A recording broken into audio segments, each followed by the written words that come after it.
loan. Sister Sherman, I went to the loan company. At the school board, they told me, they said, you can't get a bus. How you going to get a bus? You can't get anything with your credit. Wow. But see, when I was over there at Hammond State School working for them, and I got on my knees over there because I didn't like the situation over there, I got on my knees and said, Father, you got to get me out of here. I need a job. He told me to go get a bus. I said, okay. I went down there and they said I couldn't get it. You know what I did? I sat down in the lobby. The lady came out there, she said, Mr. Williams, I told you we can't help you. I said, that's okay. I heard you. And I sat back down in the lobby. Me and my wife. I done took my wife through some stuff, boy, following behind y'all. Because I believe everything he told me to do. You understand what I'm saying? She don't see everything he done showed me. But I sat down in the lobby again, and the lady came and she was standing there just fussing at Mr. Williams, you can go home because we can't do nothing for you. And I said, I heard you. I said, I heard you the first time. As soon as I said that, Mark Colway showed up. The man who's over all that. He said, let me see your paperwork. Didn't look at it long enough to say he looked at it. He looked at it. Give him the loan. Give him the loan. Hallelujah! Am I right, Sister William? I got a witness now. Come on, he's faithful. So all I'm telling you is, what the devil gonna do, the bramble, he gonna stick you, he gonna prod you, he gonna do whatever he can to discourage you and make you think it's hopeless. I'm gonna tell you today, don't you give up on your children. Don't you give up on that husband. Don't you give up on that wife. It's not hopeless. Now unto him who is able to keep us from falling and to present us faultless. Oh, we got somebody on our side.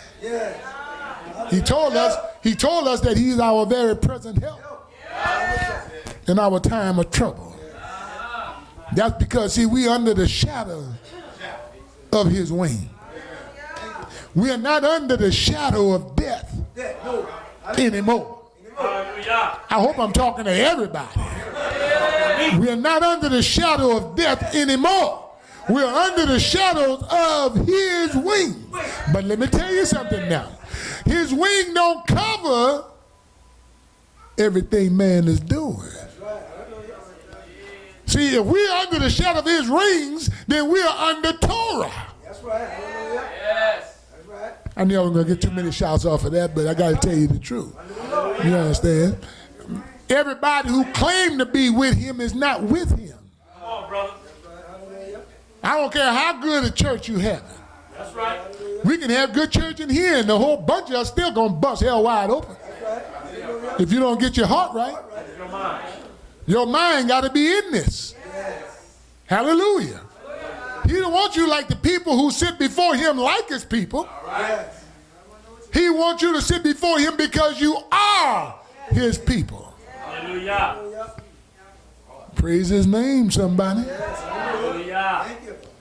You see, in Psalms 91, verse 1, he said, he that dwelleth in the secret place, Brother Johnson, he that dwelleth in the secret place of the Most High will hide under the shadow of the Almighty. Hallelujah. Hallelujah. They can't touch me. Somebody ought to say that. You can't touch me. See, if you really believe it, say you can't touch me. See, because once you're under the shadow of his wings, Satan ain't getting under there to mess with you. It's got too much ruach under there. It's got too much love under there. It's got too much power.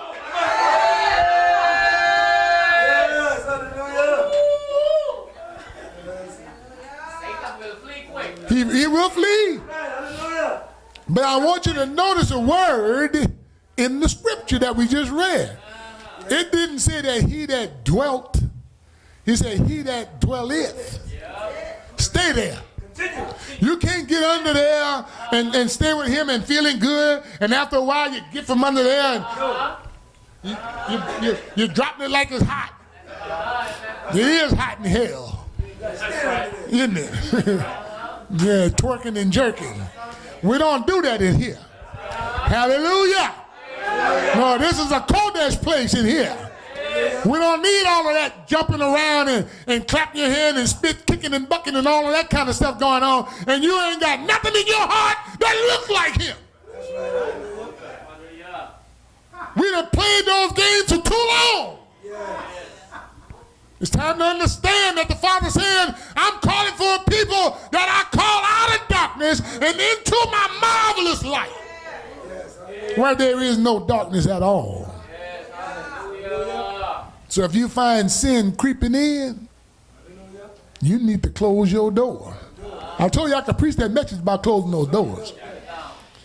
Shut it down. Do what James said. Kill it before you give life to it. Kill it! Because that's all we've been doing is wrecking ourselves. We done wreck ourselves so much the junk pile don't want us. So we got to get right. Anybody here got to get right? Psalms 107, that's one of my favorite chapters in the Bible, in the scriptures. That one psalm is so powerful. But I'm just going to extract one verse. That verse is verse number 11. He said, but because they rebelled against the words of Yah and contemned the counsel of the Most High. See, that's when you're messing up. I said, that's when you're messing up. Somebody look at yourself and say, when I rebel. See, we're not going to look around at somebody else and point the finger talking about when they rebel. When we going to look at the people in these other churches and say when they rebelled, we're going to look at our own self and say when I rebelled. Because even though we are under the shadow of his wings, sometimes we are very rebellious. Hello? Don't preach me down right now. I need you to hear me right now. See, that's when people do a lot of shouting, Brother Jerry, when you're preaching the word. They get loud when you're telling the truth. Because they're trying to drown you out. But you can't drown me out. I got a big mouth. And I don't mind opening my mouth. Y'all understand me, don't you? I mean, I'm not picking on nobody. Because in verse number 10, it says, some sat in darkness and in the shadow of death. Y'all see that? They were bound in afflictions and they were bound in irons. Now the answer to that is because they rebelled. See, we always looking for a reason why we're going through something. Look at what you're doing. Look at how you are thinking. Look at the words that's coming out of your mouth that are coming from your heart. And tell me why you're going through some stuff. You're going through some stuff because you open your mouth and the wrong thing keep coming out. And the only reason why the wrong thing keep coming out is because your heart is wrong. Because what comes from the mouth comes from the heart. You're always identifying yourself by the words you speak. So don't ask why. I heard one famous man say, it is not to ask the question why. It is for us to just do or die. If you do, you're going to live. If you don't, you're going to die. Twice. Twice. Yes, Yahoo chapter 9, verse number 2 says, the people that walked in darkness have seen a great light. Not just a regular light. They have seen a great light, that they dwelled in the land of the shadow of death. Upon them that had the light shine. We were living out there in the valley of the shadows of death, and that great light began to shine through the darkness. Anybody was in that deep darkness? That's where he found me. vacillating in that darkness, subsisting in that darkness. I was in death and didn't know it. I was having a good time and didn't know I was in death. I thought I was saved and I wasn't. I thought I had it, but I didn't. Baby, let me tell you, Satan can trick you. Yes, indeed. Got preachers tricked. I ain't gonna talk about church members. Preachers are tricked. Brother, are you sure you want to talk about that? If he put it in my mouth, I'm not afraid to say it. Preachers have been tricked. They're going after the gusto. Because right now, the biggest money-making organization is the church. It's a $1 billion multi-level marketing business. And the higher your degree, the bigger your payday. It's time for people, and it's tax-free. And it's time for us to come to our senses. Hallelujah. Are we going to follow the shepherd? Or are we going to follow a hireling? Because the hireling don't care about you. All he care about is what you're doing for him. When the hireling see the storm coming, when the hireling see the trouble coming, the hireling break out and run and leave the sheep. Because he don't care for the sheep.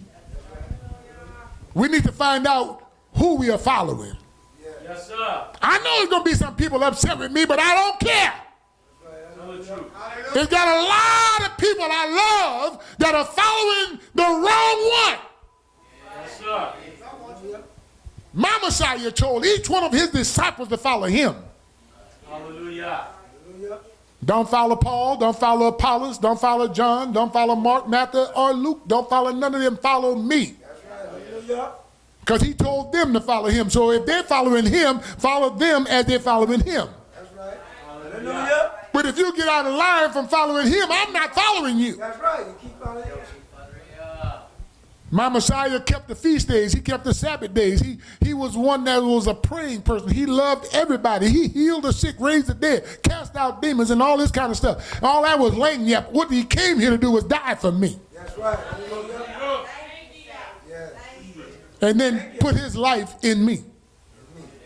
My hope. That's the only hope I have. Thank you. Him in me, the hope of his steel. Without that, I have no hope. So I'm just admonishing people. You need to watch where you're going. It's got ditches that's been dug for you. And it's got people going to lead you to the ditch and push you in it. And you're going to be caught up for the rest of your life thinking you're okay. I'm here today to tell you, if you're not following Almighty Yah, you're not okay. You need to find out who's leading you. Next, where they're leading you to. Yes. Oh, brother, you just saying that to get people come and join over there where you go. No. The Father told me to address that. That's not the reason. I'm satisfied with one or two. Because he said where two or three are gathered in his name, he will be in the midst. I'm not preaching to a choir